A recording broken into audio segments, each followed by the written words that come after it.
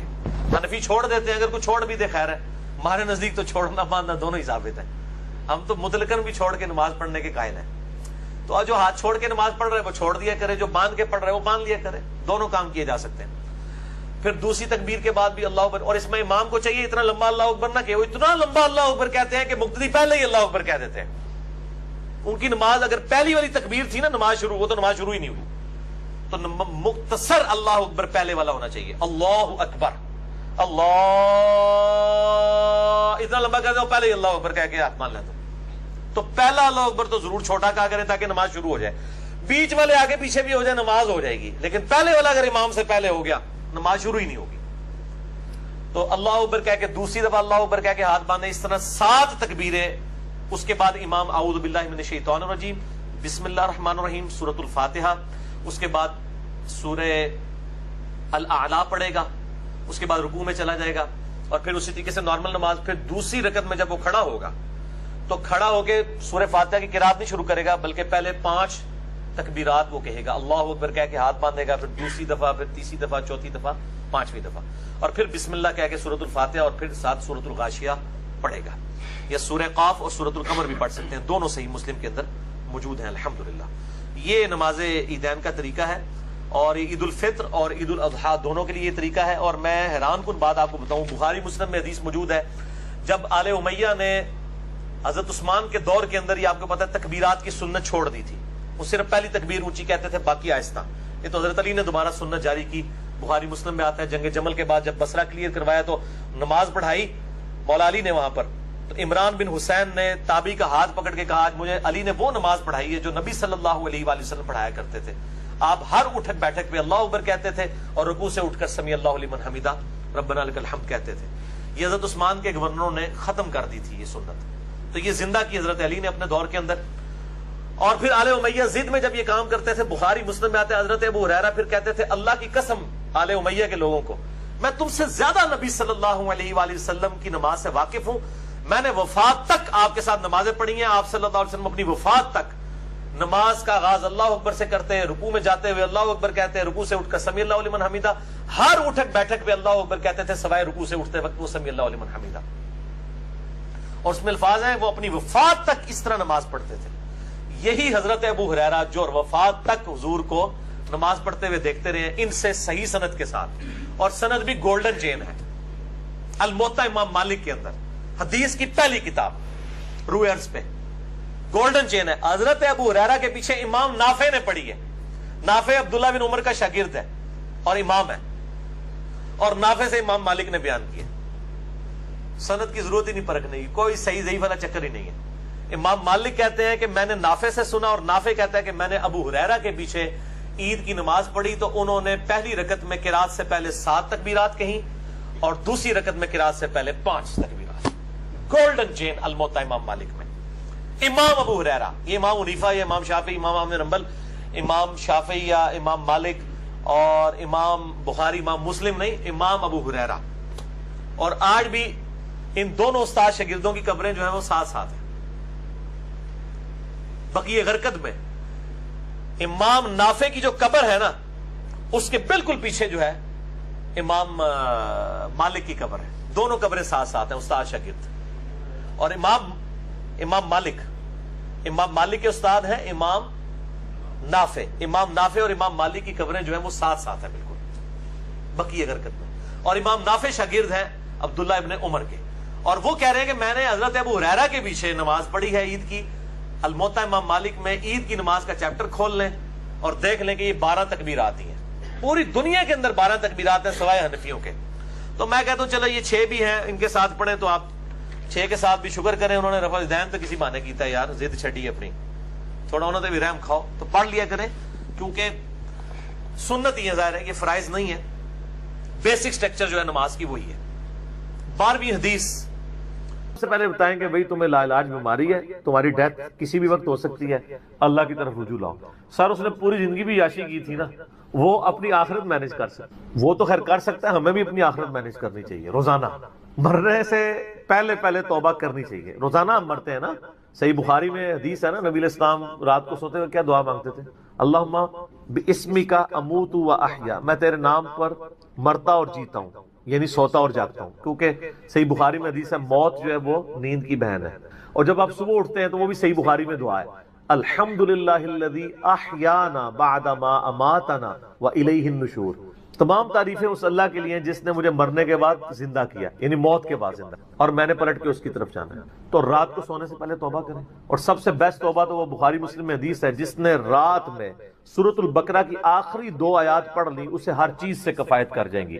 آمن الرسول بما انزل الیہ من ربہ والمؤمنون کل آمن باللہ وملائکتہ وکتبہ ورسلہ لا نفرق بین احد من رسلہ وقالوا سمعنا واطعنا غفرانک ربنا والیک المصیر لا یکلف اللہ نفسا الا وسعها۔ آنورڈ، اس میں تجدید ایمان بھی ہے، اللہ پر ایمان، کتابوں پر، فرشتوں پر، اس کے بعد دعائیں ہیں، ربنا لا تؤاخذنا ان نسینا واخطانا، اس کے اندر توبہ شامل ہے۔ سب سے بیسٹ تجدید ایمان جو ہے سورہ بقرہ کی آخری 2 آیات ہیں، اور یہ ہمارے وظیفے میں ہم نے بلو کارڈ کے اوپر بھی لکھا ہے کہ نبی علیہ السلام نے فرمایا، اور یہ حدیث بخاری مسلم دونوں میں، جو شخص رات کو سونے سے پہلے سورۃ البقرہ کی آخری 2 آیات پڑھ لے، اس میں جو کچھ اللہ سے مانگا ہے وہ اس کو دے دیا جائے گا۔